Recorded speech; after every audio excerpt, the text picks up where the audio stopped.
Bismillahirrahmanirrahim. Assalamualaikum warahmatullahi wabarakatuh. Alhamdulillahi ala ihsani wa syukru lahu ala taufiqihi wa amtinani. Wa asyhadu an la ilaha illallah wahdahu la syarika lahu ta'ziman li sya'nihi wa asyhadu anna Muhammadan abduhu wa rasuluhu da'ila ridwani. Allahumma salli alaihi wa ala alihi wa ashabihi wa ikhwani.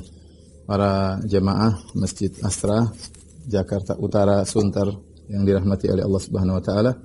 Kita lanjutkan bahasan kita tentang sejarah para sahabat ya, yang mulia, yang mereka adalah murid-murid langsung Rasulullah SAW. Mereka adalah para pejuang yang dengan jasa mereka sampailah sunnah-sunnah Nabi dan juga Al-Quranul Karim kepada kita semuanya ya. Di antara sahabat yang akan kita singgung tentang kemuliaannya pada hari ini adalah Anas bin Malik radhiyallahu taala anhu, yang dikenal dengan khadimu Rasulillah, yaitu pembantunya Rasulullah sallallahu alaihi wasallam, yang diberi umur yang panjang, dan kalau tidak salah beliau wafat sekitar berumur 100 tahun atau 102 tahun atau 103 tahun radhiyallahu taala anhu. Adapun kisah beliau akan kita sampaikan ya. Sebelum kita menyampaikan tentang kisah beliau, kita ingin menyebutkan tentang nasab dari Anas bin Malik radhiyallahu taala anhu ya. Anas bin Malik radhiyallahu taala anhu, Malik yaitu bin Nadhr ya. Nadhr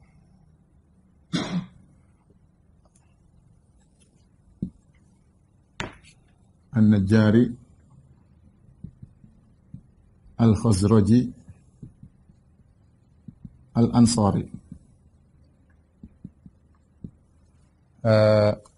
Anas adalah bapaknya, namanya Malik bin Nadhr bin Damdam An-Najjari, dari Bani Najjar ya. Bani Najjar ini kabilah Ansar secara umum, baik suku Khazraj maupun suku Al-Aus, datang dari negeri Yaman ya. Mereka bersama kabilah-kabilah yang lain ketika bendungan Ma'rib terbongkar, maka mereka pun berhijrah ya, menuju beberapa daerah, di antaranya suku Al-Aus dan suku Al-Khazraj.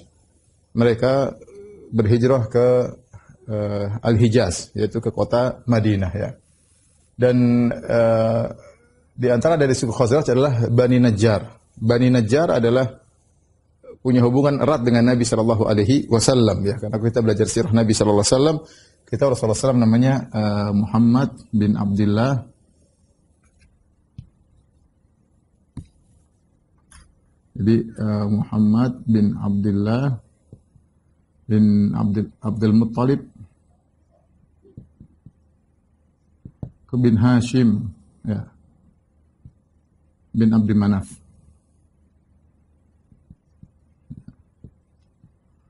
Nah, Hashim ini kakek Nabi SAW menikah dengan seorang namanya Salma binti Amr An-Najjariyah.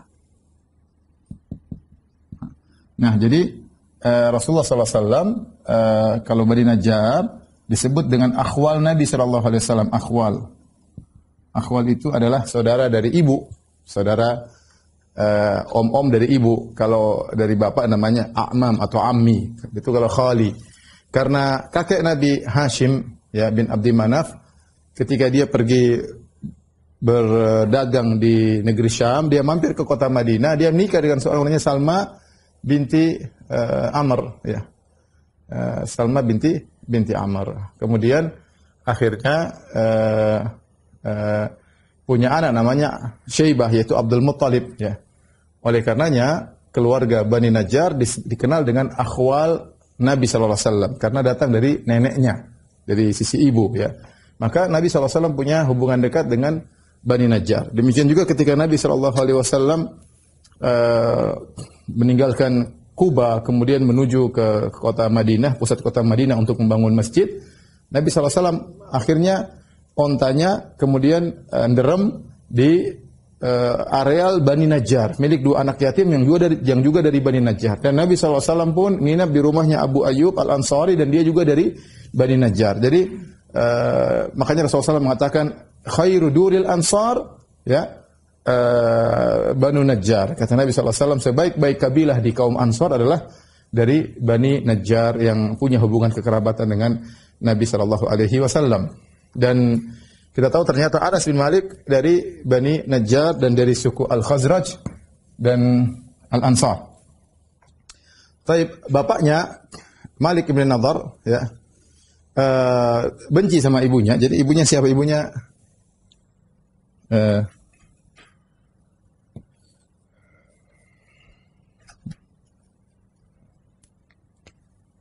Ummu Sulaim ya. Ummu Sulaim ya. Menikah dengan muncullah sama Anas bin Malik. Anas ya. Muncullah Anas. Nah, ibunya Ummu Sulaim bintu Haram bin Milhan radhiyallahu anhuma ya, masuk Islam. Rupanya bapaknya Anas tidak suka dengan Ummu Sulaim yang masuk Islam. Bapaknya Anas Malik bin Nadhr, maka dia pun disebut minggat pergi ke negeri Syam dan meninggal di sana dalam kondisi musyrik. Jadi Malik bin Nadhr meninggal dalam kondisi musyrik, bapaknya Anas. Setelah itu Ummu Sulaim menikah dengan Abu Talhah Al-Ansari ya. Dengan Abu Talhah.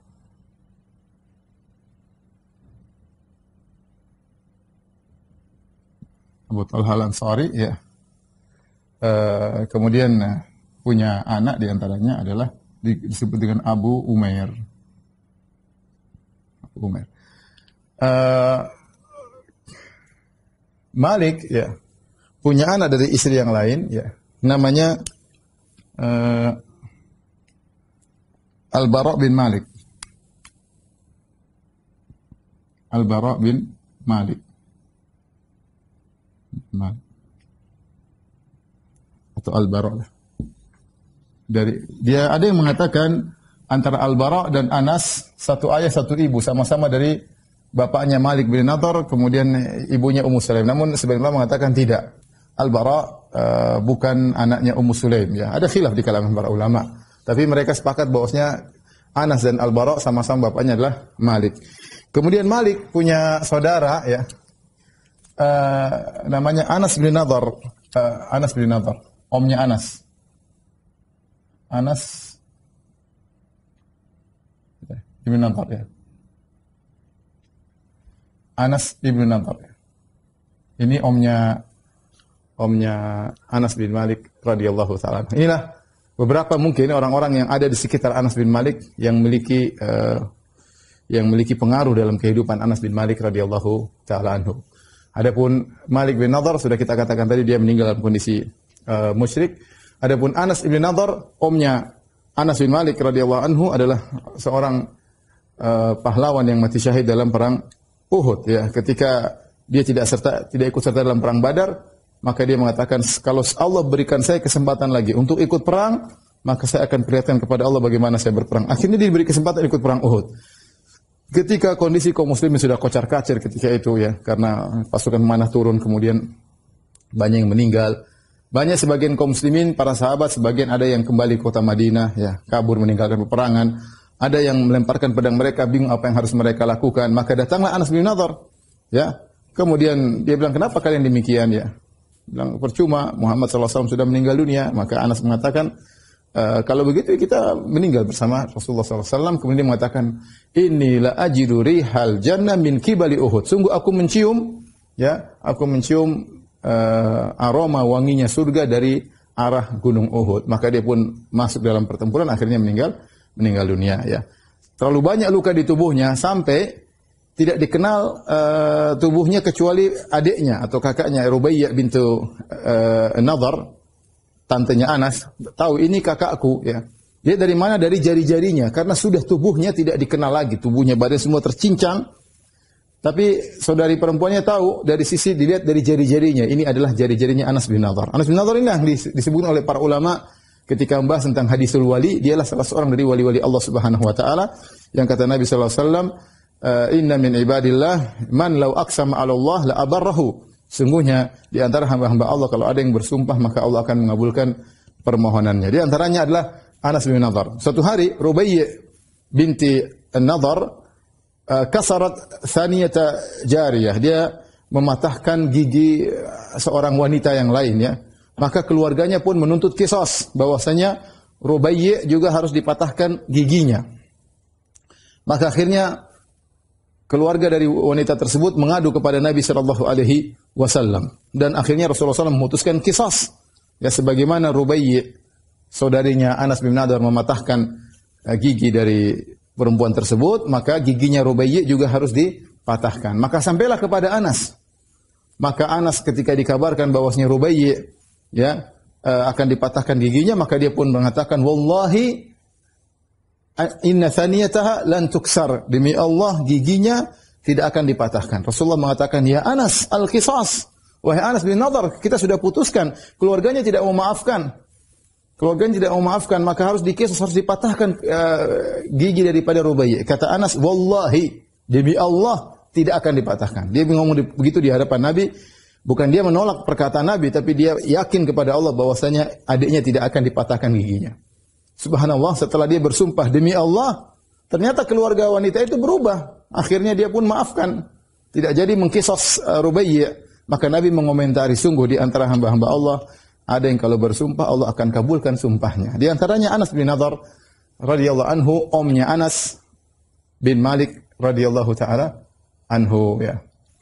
Adapun Al-Bara bin Malik, pahlawan yang sangat terkenal, jagoan, saking sangat pemberani, sampai-sampai ketika di zaman Umar bin Khattab radhiyallahu anhu, sampai-sampai Umar berkata kepada para pasukan, kalau kalian ada Al-Bara bin Malik, jangan jadikan dia sebagai pemimpin perang. Kenapa? Dia orang yang nekat. Kalau dia bawa pasukan, itu bisa mendatangkan mahlakah, yaitu dia akan bawa pasukan sampai kepada tempat-tempat yang sulit dan khawatir pasukan akan tewas, tidak kuat mengikuti cara perangnya. Dialah Al-Bara bin Malik. Dia ini yang nekat ketika dalam perang Hadiqatul Yamamah ketika melawan Musailimah Al-Kadzdzab. Ketika melawan Musailimah Al-Kadzdzab, peperangan yang dipimpin oleh Khalid bin Walid melawan Musailimah Al-Kadzdzab, dan waktu itu mereka jumlahnya sekitar 40.000 orang atau 50.000 orang, dan peperangan sangat sulit sehingga banyak dari kaum muslimin yang berguguran dan mereka tidak bisa menembus bentengnya Musailimah Al-Kadzdzab. Siapa yang hebat ketika itu bisa menembus benteng Musailimah Al-Kadzdzab? Dialah Al-Bara bin Malik.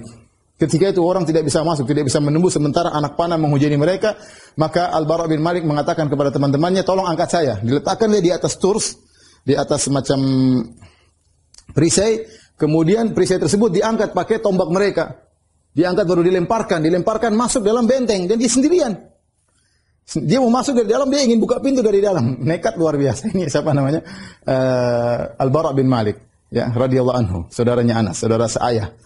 Maka kaum muslimin pun melempar dia, kemudian dia masuk ke dalam sendirian, kemudian tiba-tiba pokoknya dia nekat berperang situ, akhirnya pintu bisa terbuka.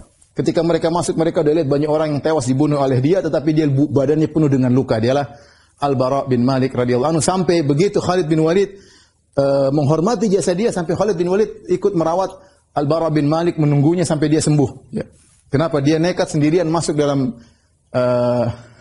benteng tersebut, dan dia bisa buka pintu benteng dari dalam. Dialah Al-Bara bin Malik radhiyallahu taala anhu ya. Dan dia sempat menolong Anas bin Malik ketika dalam perang Tustar ya. Anas bin Malik ketika itu ada musuh dari Persia menggunakan semacam alat berupa rantai yang dipanaskan, yang kemudian ketika itu di rantai tersebut ada semacam besi, di ujungnya bisa membawa menggeret kaum muslimin. Di antaranya Anas bin Malik kegeret. Ketika itu Al-Bara bin Malik sedang bertempur, kemudian dikatakan, ya Al-Bara, adrik akhak, selamatkan saudaramu. Maka dia pun berhenti perang, dia pun kejar besi tersebut, dan besi tersebut sangat panas. Maka dia pegang besi tersebut sambil melepaskan Anas bin Malik, sampai akhirnya keluar, sampai kelihatan tulang di tangannya, saking dia pegang besi yang sangat panas. Sementara dagingnya lepas gara-gara panas dari besi tersebut, dan dialah Al-Bara bin Malik radhiyallahu anhu yang sangat hebat dalam peperangan. Taib. Adapun Ummu Sulaim radhiyallahu taala anha, yang namanya ada Ar-Rumaisa, ada yang mengatakan Gumaisa ya, dua-duanya dalam riwayat. Ar-Rumaisa radhiyallahu taala anha bintu Haram bin Milhan. Dialah yang kemudian setelah suaminya meninggal dunia, yaitu Malik bin Nadar, maka Abu Talha Ansari kemudian melamar beliau, tapi ketika itu Abu Talha masih kafir. Maka akhirnya Ummu Sulaim mengatakan, kalau ingin menikah denganku, kau masuk Islam. Maharmu untukku adalah masuk Islammu. Akhirnya Abu Talha pun masuk Islam. Masuk Islam, kemudian hiduplah Ummu Sulaim dengan Abu Talha, dengan si kecil Anas bin Malik radhiyallahu taala anhu. Adapun kisah mereka ini butuh pengajian sendiri-sendiri. Ummu Sulaim bagaimana hebatnya ikut serta dalam peperangan, merawat orang-orang yang sakit. Abu Talha bagaimana hebatnya dalam peperangan, bagaimana dia yang telah menginfakkan sumur Bairuha dan banyak jasa-jasanya terhadap Islam dan kaum muslimin ya. Tapi kita tidak akan bahas karena itu butuh pengajian yang panjang ya. Tapi bagaimana Anas bin Malik radhiyallahu taala anhu? Jadi kita tahu Anas bin Malik hidup dalam keluarga yang agamis ya, yang hampir-hampir orang-orang di sekelilingnya adalah orang-orang yang mulia ya. Baik. Anas bin Malik radhiyallahu taala anhu menceritakan ada 2 hari yang sangat berkesan bagi Anas bin Malik. Hari pertama adalah hari yang penuh dengan kebahagiaan, hari kedua adalah hari yang penuh dengan kesedihan. 2 hari tersebut tidak ada bandingannya. Hari pertama adalah hari datangnya Rasulullah sallallahu alaihi wasallam.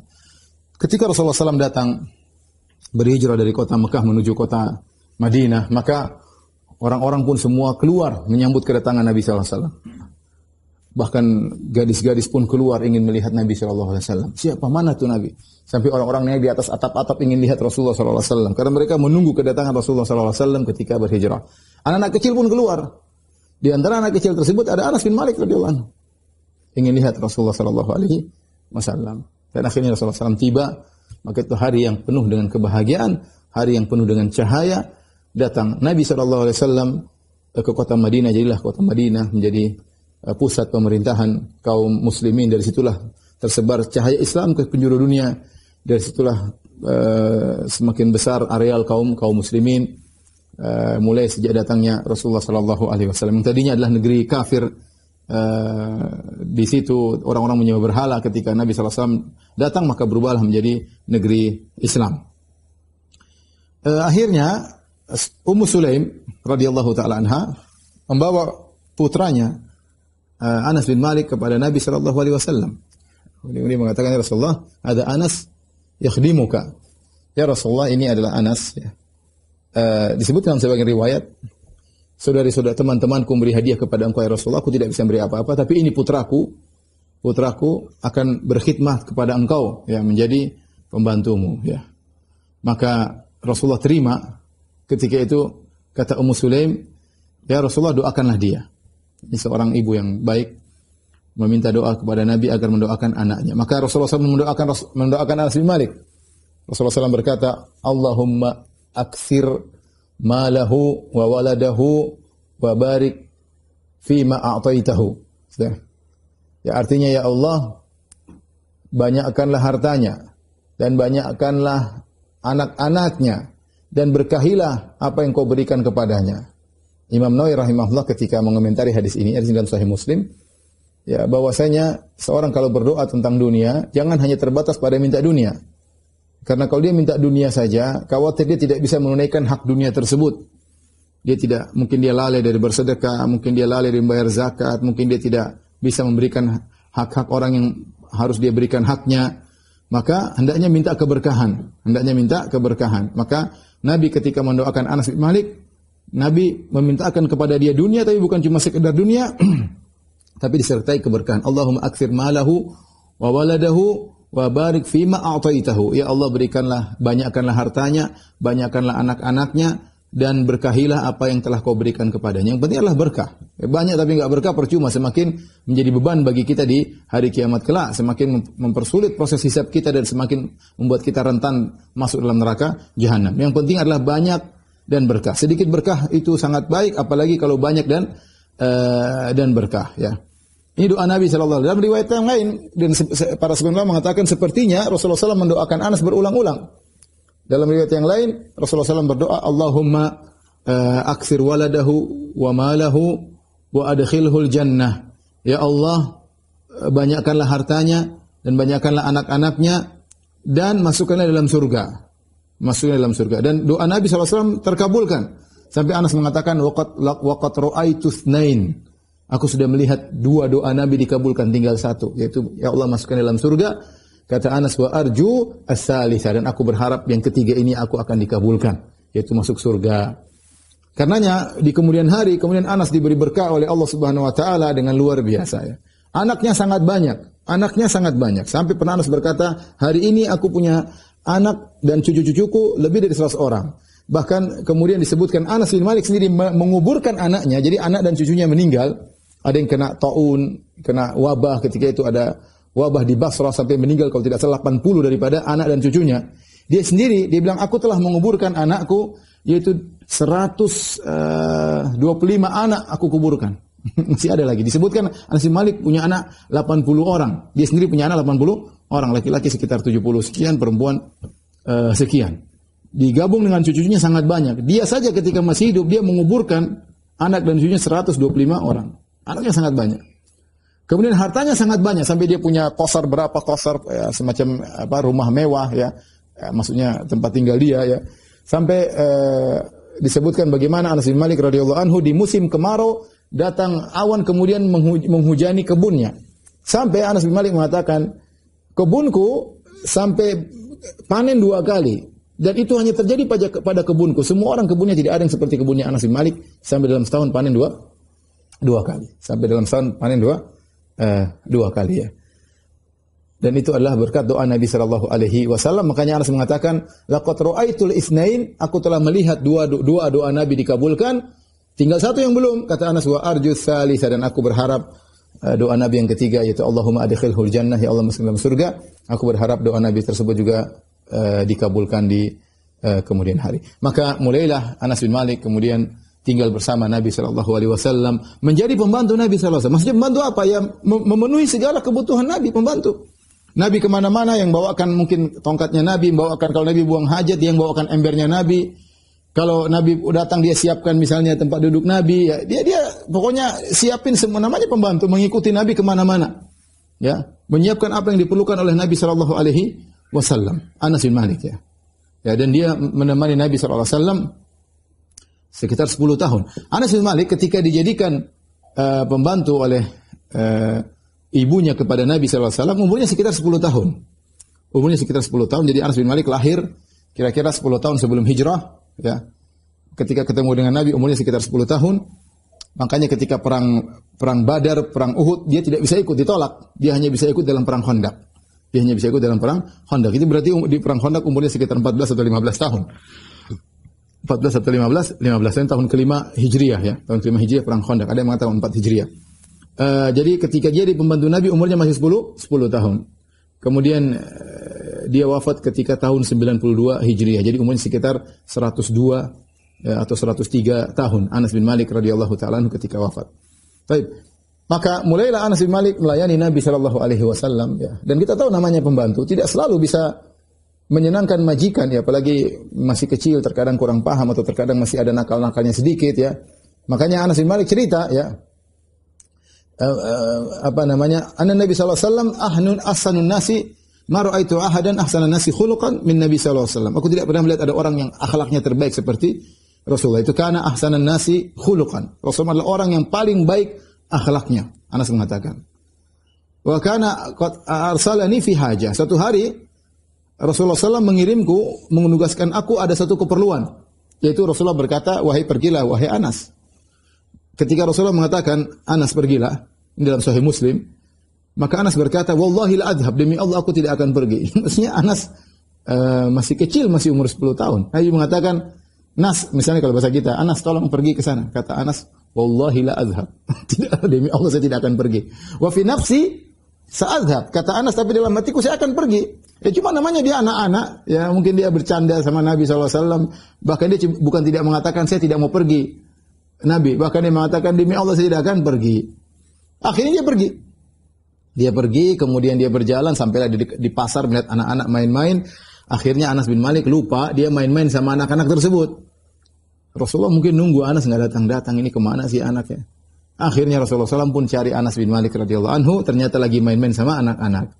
Ya, kemudian Rasulullah SAW pun akhadha qafaya, Rasulullah SAW pun memegang leher Anas. Kemudian Anas pun balik ya. Fa nadhartu fa idza Nabi sallallahu alaihi wasallam yadhhak. Saya pun balik, ternyata Nabi sallallahu alaihi wasallam tertawa. Rasulullah tidak marah, Rasulullah tidak jewer. Dan ini menakjubkan. Rasulullah SAW mengatakan, ya Unais itu maksudnya panggilan sayang. Harusnya Anas dipanggil Unais. Ya Unais, adhabta min haitsu amartuka? Apakah kau sudah pergi sebagaimana aku perintahkan? Ya tentunya tidaklah. Tapi Rasulullah tanya. Dia mengatakan, adhab ya Rasulullah, sekarang aku akan pergi. Maksudnya Rasulullah SAW tidak marah. Bayangkan Nabi bukan orang pengangguran. Nabi orang sibuk ya. Ada keperluan nunggu Anas nggak datang-datang ya. Akhirnya Nabi sendiri yang cari. Nabi tidak suruh orang cari. Coba lihat Anas di mana. Nabi sendiri cari.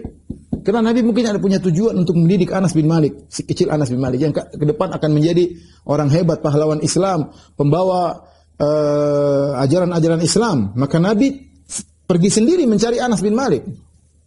Ya, kalau mungkin kita dalam kedudukan posisi Nabi yang suruh nyariin.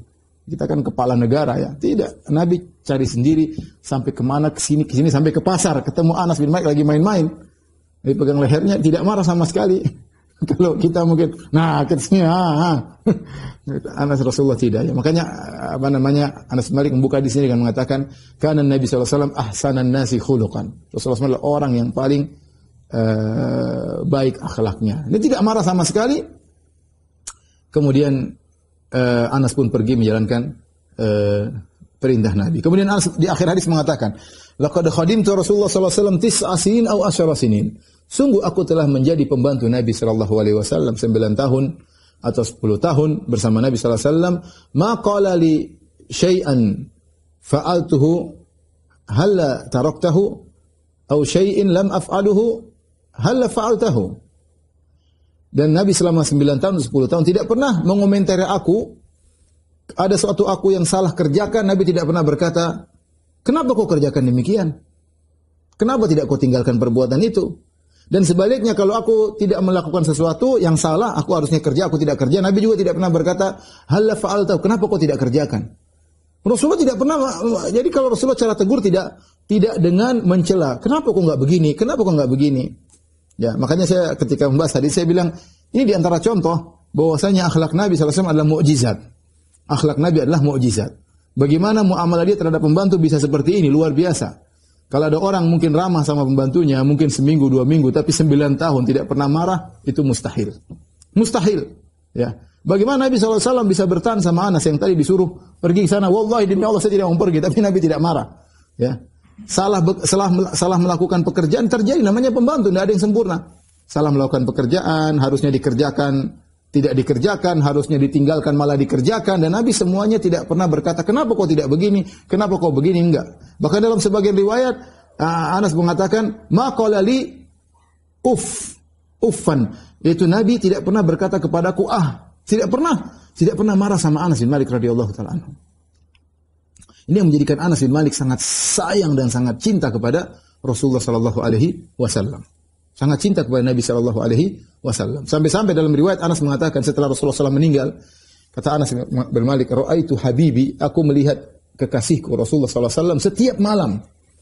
Rasulullah mendatangi Anas bin Malik setiap malam dalam mimpinya, dan Rasulullah telah berkata, "Man ra'ani fil manami faqad ra'ani, fa inna syaitana la yatamatsalu bi." Siapa yang lihat aku dalam mimpi, sungguh dia telah melihatku, karena setan tidak bisa meniruku.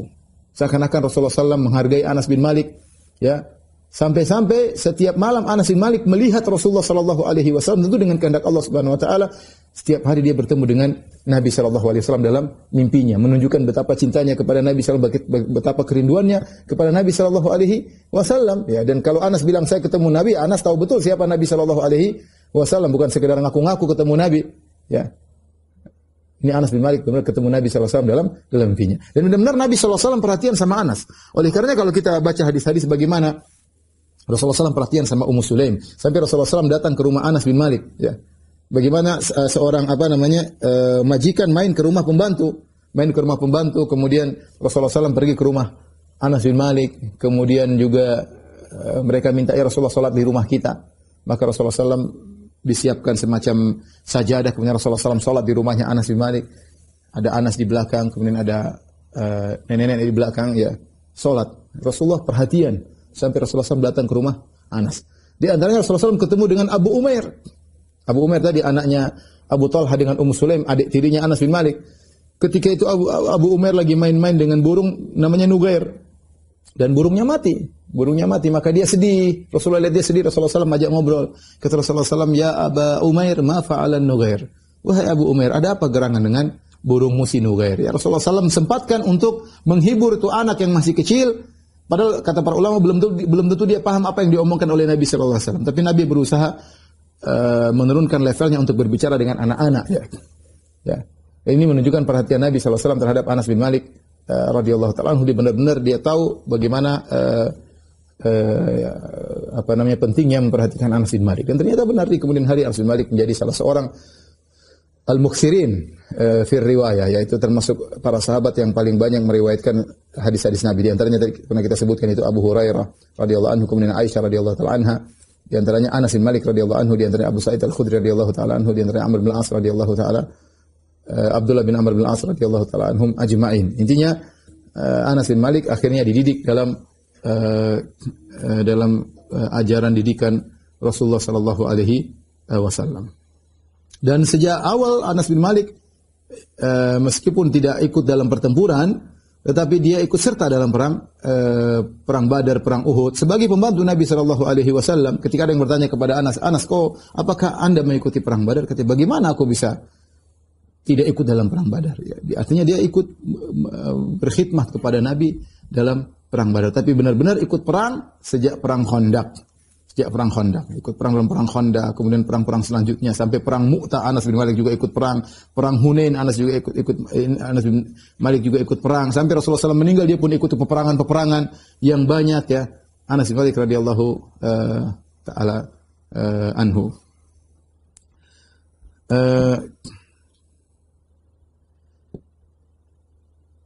Ikhwan dan akhwat yang dirahmati Allah Subhanahu wa taala, ya. Tadi kita sebutkan bahwasanya hari yang paling bahagia bagi Anas, ya, ketika bertemu dengan Nabi sallallahu alaihi wasallam. Masuklah Nabi sallallahu alaihi wasallam dalam kota Madinah, maka Madinah berubah menjadi cahaya terang benderang yang luar biasa. Tadinya berisi dengan kekufuran, kemudian datangnya Nabi sallallahu alaihi wasallam, maka iman di mana-mana. Datanglah orang-orang hebat ketika itu, muncullah orang-orang hebat dengan didikan Nabi sallallahu alaihi wasallam. Lihatlah bagaimana Anas bin Malik radhiyallahu anhu, lihatlah bagaimana ada namanya Sa'ad bin Mu'adz yang ketika meninggal arsy Ar-Rahman, arsy-nya Allah bergetar karena Sa'ad bin Mu'adz radhiyallahu ta'ala anhu. Lihatlah bagaimana Hanzalah ibn Abi Amir ketika meninggal, kemudian malaikat membandingkan jasadnya. Bagaimana ada seorang sahabat baca Al-Quran sampai-sampai malaikat mau datang mendekati sahabat tersebut. Bagaimana Ubay bin Ka'ab ketika Allah menyuruh kepada Nabi untuk menyampaikan salam kepada Ubay bin Ka'ab radhiyallahu taala anhu, dan keluar generasi-generasi hebat yang luar biasa di kota Madinah sejak datangnya Rasulullah sallallahu alaihi wasallam. Oleh karenanya datangnya Nabi sallallahu alaihi wasallam merupakan hari yang terindah bagi Anas bin Malik radhiyallahu taala anhu. Dan Anas bin Malik ketika menjadi pembantu Nabi sallallahu alaihi wasallam, ya. Anas bin Malik adalah pembantu yang amanah. Dia tentunya jadi pembantu, dia akan melihat banyak hal dari Nabi sallallahu alaihi wasallam. Ya. Dan kalau ada rahasia dia tidak akan ceritakan kepada siapapun. Ada Rasulullah sampaikan rahasia dia tidak akan ceritakan kepada siapapun. Oleh karena padahal dia masih kecil.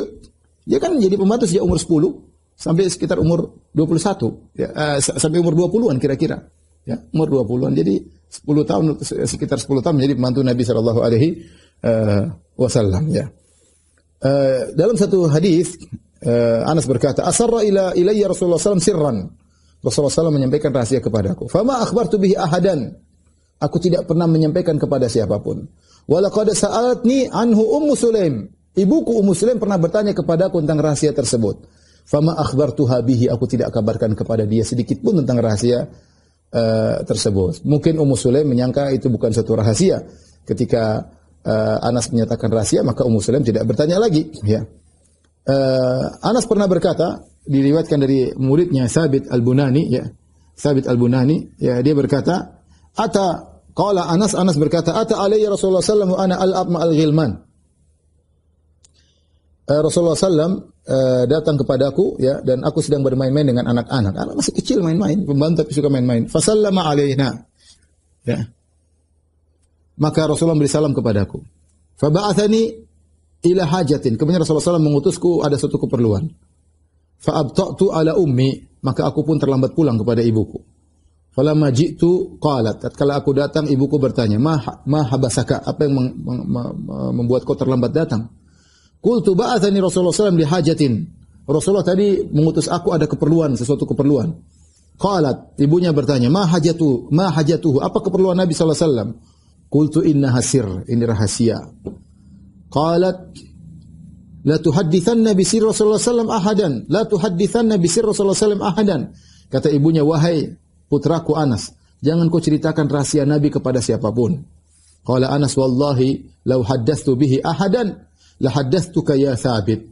Kata Anas, demi Allah kalau saya ingin menyampaikan rahasia Nabi, saya akan sampaikan kepada engkau hai muridku Thabit Al-Bunani. Ya. Dan oleh karenanya Anas karena sering bersama dengan Nabi SAW ada hal-hal yang tidak diriwayatkan sama yang lainnya ya. Tapi Anas meriwayatkan. Contoh bagaimana Rasulullah SAW ya mampu untuk menggauli istrinya dalam sekali jalan ya. Dalam Sahih Bukhari dan Sahih Muslim, dalam Sahih Bukhari dari Qatadah dia mengatakan haddatsana Anas bin Malik qala. Anas bin Malik berkata, "Kana Nabi sallallahu alaihi wasallam yaduru ala nisa'ihi fi sa'atil wahidah." Rasulullah SAW menggauli, mengelilingi istrinya dalam sekali waktu. Minal lail wan nahar. Terkadang di malam hari, terkadang di siang hari. Wa ya ihda asyarah. Dan ada 11 wanita. Itu 9 istri. Kemudian ada juga budak Nabi SAW. Ya. Sekali jalan Rasulullah SAW menggauli mereka seluruhnya. Qala qultu li Anas. Awakana yutiquhu. Kata Qatadah, wahai Anas. Apakah Nabi mampu melakukannya? Qala kunna natahaddatsu annahu u'tiya quwwata 30. Kami para sahabat pernah ngobrol bahwasanya Nabi sallallahu alaihi wasallam diberikan kekuatan 30 orang. Ya. Dalam riwayat Anas mengatakan 9 wanita ya. Dan ini menunjukkan hadis ini riwayat dari Anas bin Malik yang menunjukkan bagaimana kekuatan Nabi sallallahu alaihi wasallam. Di antara hikmah kenapa Nabi sallallahu alaihi wasallam boleh menikah dengan banyak wanita karena Nabi spesial, tidak seperti kita dan kebanyakan manusia ya. Dan banyak hadis-hadis juga yang disampaikan oleh Anas dari Rasulullah sallallahu alaihi wasallam ya. Dan ketika Rasulullah SAW meninggal, tentunya ini adalah hari yang sangat menyedihkan bagi Anas bin Malik radhiyallahu taala anhu ya. Ketika Anas bertemu dengan Fatimah ya radhiyallahu ta'ala anhu di kuburan Nabi sallallahu alaihi wasallam, menguburkan Nabi, maka Fatimah berkata, "Ya Anas, atabat anfusukum andafantum Rasulullah sallallahu fit turab thumma raja'tum." Wahai Anas, apakah jiwa kalian tenang ya setelah kalian mengkuburkan Nabi sallallahu alaihi wasallam kemudian kalian pergi meninggalkan Nabi sallallahu alaihi wasallam? Tentunya tidak ya, tentunya para sahabat hanya bisa menjawab dengan tangisan ya. Oleh karenanya Anas kalau cerita bagaimana pertanyaan Fatimah kepada dia ya, terus Anas ceritakan kepada murid-muridnya, maka murid-muridnya pada menangis. Dia tanya Thabit Al-Bunani ya. Kalau Thabit Al-Bunani menyampaikan kisah ini dari Anas, maka dia pun menangis ya. Menangis dengan air mata yang sangat deras ya.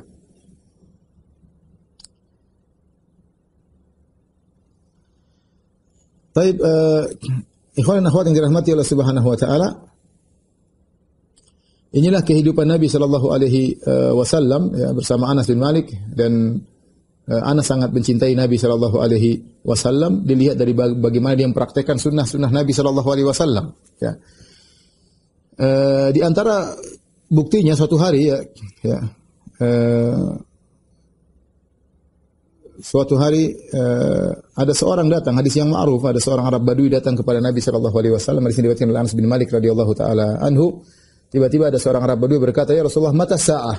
Ya Rasulullah, kapan tiba hari kiamat? Maka Rasulullah SAW balik bertanya, "Wa madza a'datta laha?" Apa yang kau siapkan untuk bertemu hari tersebut? Orang Arab Badui berkata, "La syai'." Aku tidak menyiapkan diriku untuk bertemu, aku tidak menyiapkan sesuatu untuk bertemu dengan hari kiamat. Illa anni uhibbullah wa rasulah. Hanya saja aku cinta kepada Allah Rasulnya. Maka Rasulullah SAW berkata, "Anta ma'aman ahbabta." Sungguhnya engkau bersama orang yang kau cintai. Anas berkata, perhatikan kata Anas, "Fama farihna bi syai'in farahana bi qaulin Nabi sallallahu alaihi wasallam anta man ma'aman ahbabta." Kami tidak pernah gembira setelah gembiranya kami masuk Islam seperti gembiranya kami mendengar sabda Nabi, "Anta ma'aman ahbabta." Sungguhnya engkau akan dikumpulkan bersama orang yang kau cintai. Ini adalah kabar yang sangat gembira. Seorang dikumpulkan orang yang dia cintai. Maka Anas berkata, "Fa ana uhibbun Nabi." Ketahuilah aku cinta kepada Nabi sallallahu alaihi wasallam. Wa Abu Bakr, aku cinta kepada Abu Bakar. Wa Umar, aku cinta kepada Umar. Wa arju an akuna ma'ahum bi hubbi iyyahum. Dan aku berharap aku bisa berkumpul dengan mereka, dengan Nabi, dengan Abu Bakar, dengan Umar karena kecintaanku kepada mereka. Wa illam a'mal bimithli a'malihim, meskipun aku tidak bisa beramal soleh seperti mereka. Ya. Siapa yang bisa seperti Abu Bakar? Siapa yang bisa seperti Umar? Ya, Anas ngaku dia tidak bisa seperti mereka. Tapi Anas berharap dengan cintanya Anas kepada mereka, bersama cinta kepada Nabi, kepada Abu Bakar, kepada Umar, maka dia akan dikumpulkan oleh Allah karena kecintaan dia kepada mereka, orang-orang hebat tersebut. Ya. Dan Anas berusaha ya menjalankan apa yang dipraktikkan oleh Nabi Shallallahu Alaihi Wasallam. Perhatikan. Kata Sayyar, dia berkata, "Kuntu amshi ma'a Thabit al-Bunani." Suatu hari aku berjalan bersama Thabit al-Bunani. Thabit al-Bunani itu muridnya Anas. Muridnya Anas banyak ya, sampai disebutkan ada 200 orang meriwayatkan dari Anas ya. Kuntu amshi ma'a Thabit al-Bunani. Aku berjalan bersama Thabit al-Bunani, famarra 'ala sibyan fasallama 'alaihim. Maka dia pun melewati anak-anak, kemudian dia beri salam kepada anak-anak. Faqala Thabit, maka Thabit menjelaskan kenapa saya beri salam kepada anak-anak. Seharusnya kan anak-anak beri salam kepada orang dewasa. Kata Thabit, "Kuntu amshi ma'a Anas." Suatu hari aku berjalan sama Anas bin Malik. Famarra 'ala sibyan fasallama 'alaihim. Ternyata Anas bin Malik melewati anak-anak kemudian dia beri salam kepada anak-anak tersebut. Ya. Wa qala Anas, kemudian Anas cerita, kenapa saya beri salam kepada anak-anak? Kuntu ma'a Rasulillah sallallahu alaihi wasallam. Aku suatu hari berjalan bersama Rasulullah sallam, famarra 'ala sibyan, kemudian Nabi melewati anak-anak, fasallama 'alaihim. Maka Nabi pun memberi salam kepada mereka ya. Ya, maka Anas pun meniru Nabi sallallahu alaihi wasallam.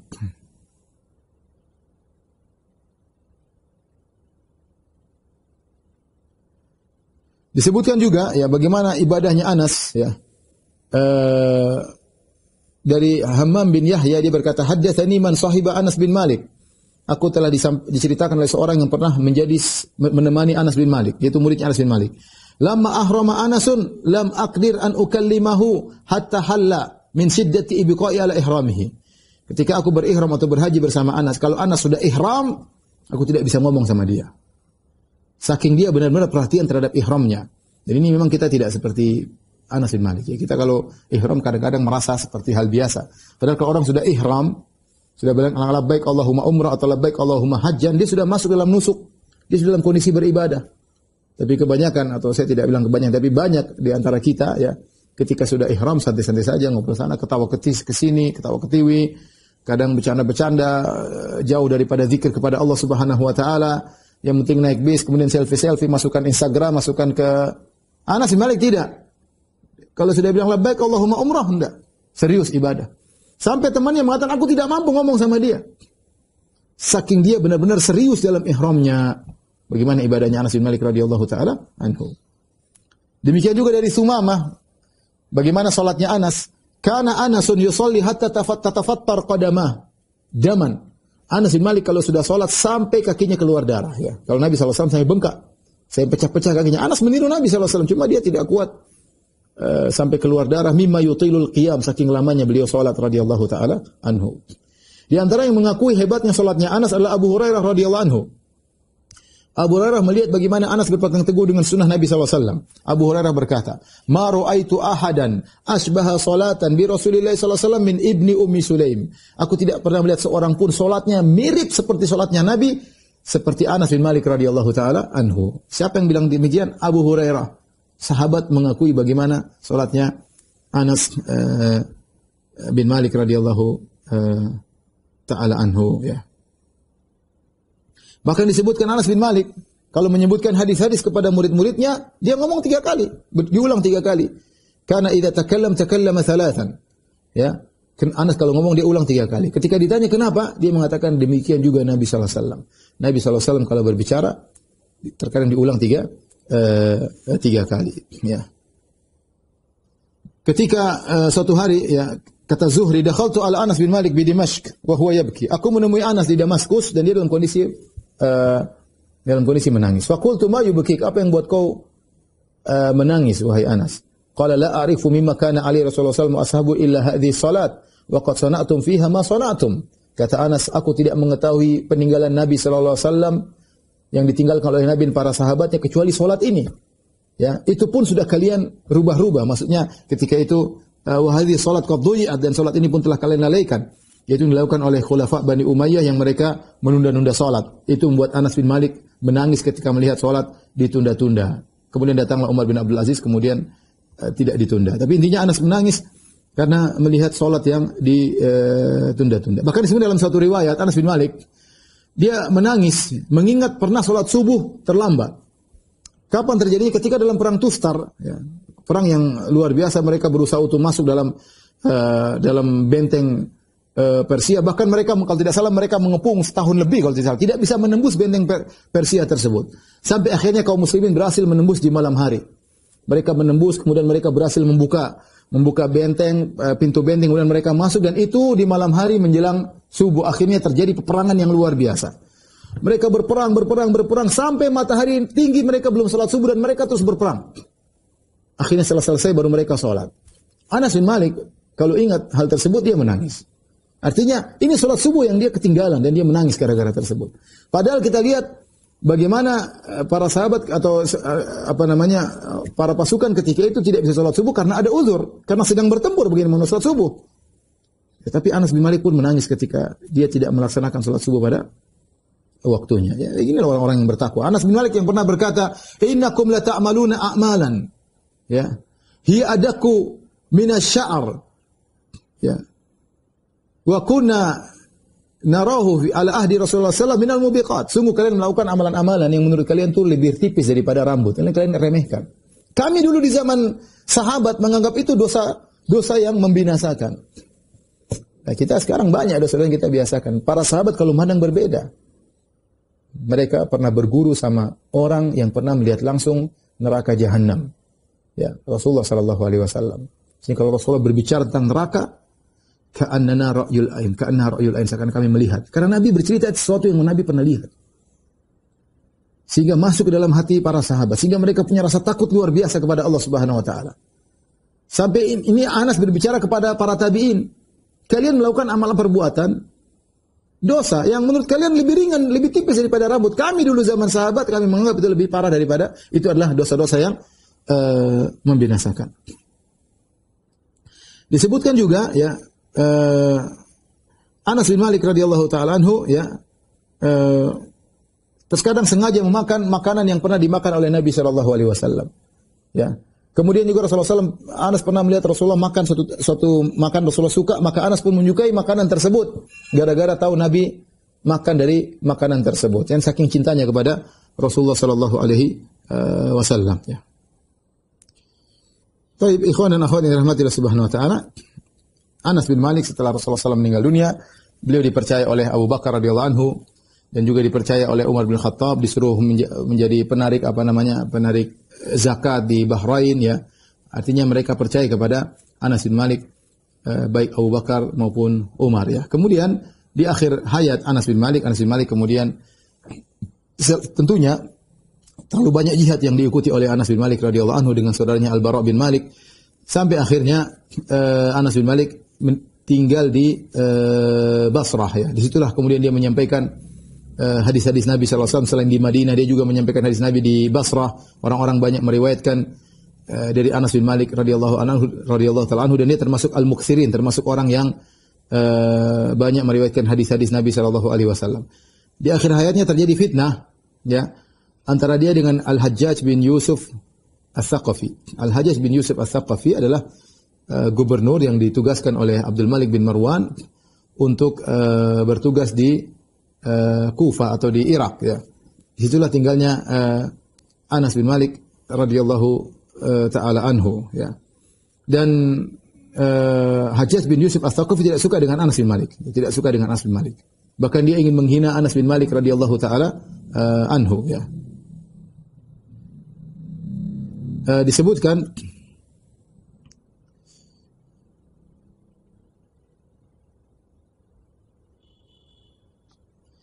suatu hari Az-Zahabi menyebutkan ya, riwayat ya, bagaimana Hajjaj bin Yusuf Ats-Tsaqafi memanggil Anas bin Malik dengan perkataan yang sangat kasar. Hajjaj bin Yusuf Ats-Tsaqafi yang telah membunuh Abdullah bin Zubair radhiyallahu anhu, yang juga membunuh Sa'id bin Jubair muridnya Ibnu Abbas radhiyallahu taala anhu. Ketika di zaman itu ada fitnah Ibnu al-Ash'ath. Fitnah ketika itu sebagian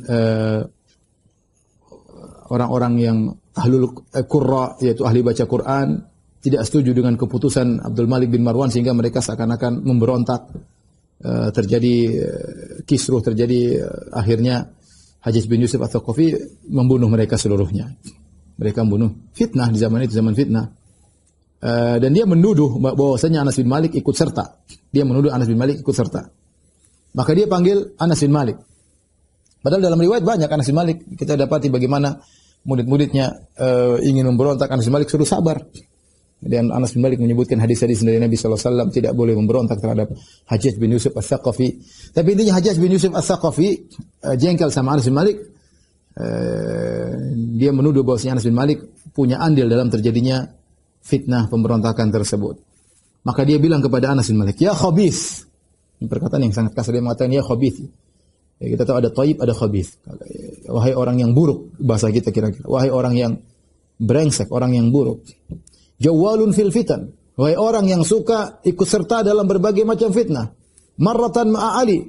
Di zaman Ali sedang perang sama Muawiyah, kau bela Ali. Karena Hajjaj bin Yusuf membela Bani Umayyah.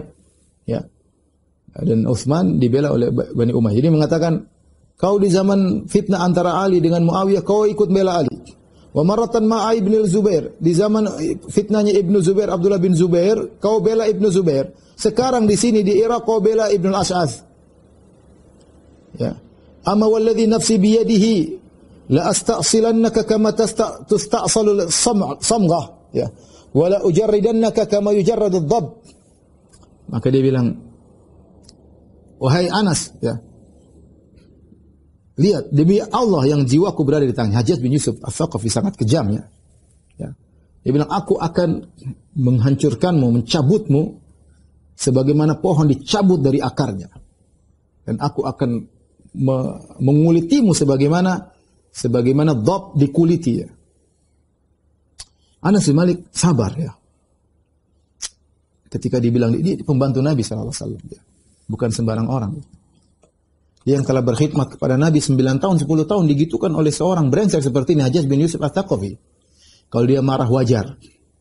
Tapi dia sabar. Dia berkata, "Man ya'nil amir?" Siapa yang dimaksud oleh gubernur, oleh amir? Maksud antum siapa, gitu kata Anas. Iyyaka a'ni asammallahu sam'ak. Maksud saya kamu, wahai Anas. Semoga Allah memtulikan telingamu, subhanallah. Fastarja Anas mengatakan innalillahi wa inna ilaihi raji'un. Anas sudah tua ketika itu. 90-an mungkin menghadapi fitnah seperti ini, kemudian anak muda seperti ini ngomong sama dia. Ya. Kemudian berani-berani ngomong kepada Anas bin Malik, ya. Kemudian Hajjaj bin Yusuf sedang sibuk, Anas pun pergi meninggalkan Hajjaj bin Yusuf. Kemudian Anas berkata, "Laula anni dzakartu waladi khashitu alaihim ba'di lakallamtuhu bikalamin la yastahyini ba'dahu abadan." Ya, kata dia, seandainya saya tidak pikir anak-anakku dan cucu-cucuku, aku akan ngomong sama dia tadi. Tapi sudahlah. Akhirnya Anas bin Malik menulis surat kepada Abdul Malik bin Marwan tentang perlakuan siapa? Perlakuan siapa namanya? Hajjaj bin Yusuf Ats-Tsaqafi, ya. Maka dia pun kirim surat. Bahkan disebutkan Hajjaj bin Yusuf Ats-Tsaqafi saking jengkel sama Anas, dia bikin semacam cap mungkin dengan besi yang panas atau apa. Ada yang disebut dalam riwayat, disebut capnya di tangannya Anas, ada yang mengatakan di lehernya Anas. Ditulis Atiqul Hajjaj, yaitu orang yang dimerdekakan oleh Hajjaj. Untuk menghina Anas bin Malik radhiyallahu taala anhu. Orang yang dimuliakan oleh Nabi, sampai Nabi datang ke rumahnya, sampai Nabi sholat di rumahnya. Ya, kemudian dihinakan oleh Hajjaj bin Yusuf Ats-Tsaqafi, ya. Akhirnya dia pun kirim surat kepada Abdul Malik bin Marwan mengabarkan apa yang dilakukan oleh Hajjaj bin Yusuf kepada dia. Maka akhirnya Hajjaj bin Yusuf Ats-Tsaqafi kemudian kirim surat kepada Hajjaj dengan perkataan yang sangat keras. Ya, intinya dihina oleh Abdul Malik bin Marwan. Dia mengatakan, kau lebih hina daripada sendalnya Anas bin Malik. Ya, kau tidak tahu dia adalah pembantu Nabi SAW. Dihabisi oleh Abdul Malik bin Marwan radhiyallahu taala tentang untuk membela Anas bin Malik radhiyallahu taala anhu. Ya, apalagi Hajjaj bin Yusuf Ats-Tsaqafi menghina Anas bin Malik radhiyallahu taala anhu. Intinya akhirnya Hajjaj bin Yusuf Ats-Tsaqafi kemudian minta keridhaan Anas bin Malik. Dia pun datang minta maaf. Dia bilang maksud saya begini, maksud saya begini, maksud saya begini. Intinya Anas bin Malik selamat daripada Hajjaj bin Yusuf Ats-Tsaqafi. Akhirnya berjalan dengan waktu, kemudian Anas bin Malik pun meninggal, wafat. Ya, disebutkan ketika beliau wafat ada beberapa riwayat, di antaranya dia membawa tongkat Usayyah, itu tongkat kecil yang Nabi pernah berikan kepada dia. Dulu milik Nabi kasih sama dia. Dia bilang kalau saya meninggal kuburkanlah tongkat ini bersamaku. Ya, maka dimasukkan dalam kain kafannya, kemudian dikuburkan. Disebutkan juga dia punya rambut yang Nabi berikan kepada dia. Ya, dia bilang letakkanlah di bawah lidahku atau dalam mulutku sebelum ketika dia dikubur. Kemudian antaranya juga keringat Nabi SAW. Ummu Sulaim dahulu kalau Nabi datang, dia ambil keringat Nabi SAW. Dia ambil keringat Nabi dan para sahabat mencari berkah dari Nabi. Dan Nabi kalau buang ludah, para sahabat ambil, ya, tidak ludah tersebut tidak ada yang jatuh di tanah, diambil oleh para sahabat. Jadi ini khusus Nabi SAW. Maka Ummu Sulaim ambil keringat. Nabi mengatakan buat apa? Ini buat untuk keberkahan bagi anak-anakku. Maka Nabi biarkan. Kata Nabi, asabti, kau sudah benar. Diambillah keringat oleh Ummu Sulaim, dikumpulkan satu tempat. Dan Anas pernah berkata, ma syamamtu ya syai'an wala miskan ya wala syai'an ya atyaba min rihi Rasulillah sallallahu alaihi wasallam. Aku tidak pernah mencium sesuatu pun yang lebih harum dari aromanya Nabi sallallahu alaihi wasallam. Tidak juga misik, tidak lebih harum ke aroma Nabi sallallahu alaihi wasallam. Wala masastu syai'an ya hariran au dibajan ya alian min yadi Rasulillah sallallahu alaihi wasallam. Aku tidak pernah menyentuh sesuatu baik kain sutra ya atau apapun yang lebih lembut daripada tangan Nabi sallallahu alaihi wasallam. Dan Anas bin Malik akhirnya ketika akan meninggal, maka dia bertahlil la ilaha illallah sampai dia meninggal dengan mengucapkan la ilaha illallah. Dan dia mengatakan, aku tidak melihat ada seorang pun tersisa min ahlil kiblatain yang pernah salat dua kiblat, Baitul Maqdis dan juga Ka'bah, kecuali saya sendiri. Oleh karenanya sebagian ada yang berpendapat Anas bin Malik adalah sahabat terakhir yang meninggal. Namun yang benar bukan Anas bin Malik, namanya Abu Tufail Amir bin Wasilah, dia yang terakhir meninggal dari para sahabat pada tahun 100 Hijriah kalau tidak salah. Anas meninggal pada tahun 92 Hijriah. Tapi dia termasuk sahabat yang paling terakhir meninggal, dan dia adalah sahabat yang terakhir meninggal di Basrah ya. Rahimahullah wa radhiyallahu taala anhu. Demikianlah kisah Anas bin Malik radhiyallahu anhu, pembantu Nabi sallallahu alaihi wasallam ya, yang jasanya sangat besar. Bagaimana kita tidak menyayangi Anas bin Malik sementara dia yang pernah membantu Nabi kita dalam banyak kegiatannya. Dan sebagai riwayat Anas berkata, saya ingin ketemu dengan Nabi di yaumul akhir, dan saya akan berkata kepada Nabi, saya Anas ya Rasulullah, khuwaidimuk, pembantumu ketika di dunia. Wallahu alam bisawab. Ini saja mungkin saya sampaikan. Semoga kita doakan saudara-saudara kita yang mereka ke masjid dijaga oleh Allah Subhanahu wa taala. Di antara saudara kita juga ada yang misalnya tetap ingin rapat. Kita juga doakan semoga mereka juga selamat ya. Semoga mereka selamat. Semuanya lah. Kita sendiri kita berusaha untuk jaga protokol. Kalau ada saudara-saudara kita misalnya pingin rapat, pingin terserah mereka. Kita doakan mereka semoga mereka semuanya selamat ya. Mudah-mudahan pandemi ini segera diangkat oleh Allah Subhanahu wa taala. Demikian, wabillahi taufiq wal hidayah. Assalamualaikum warahmatullahi wabarakatuh.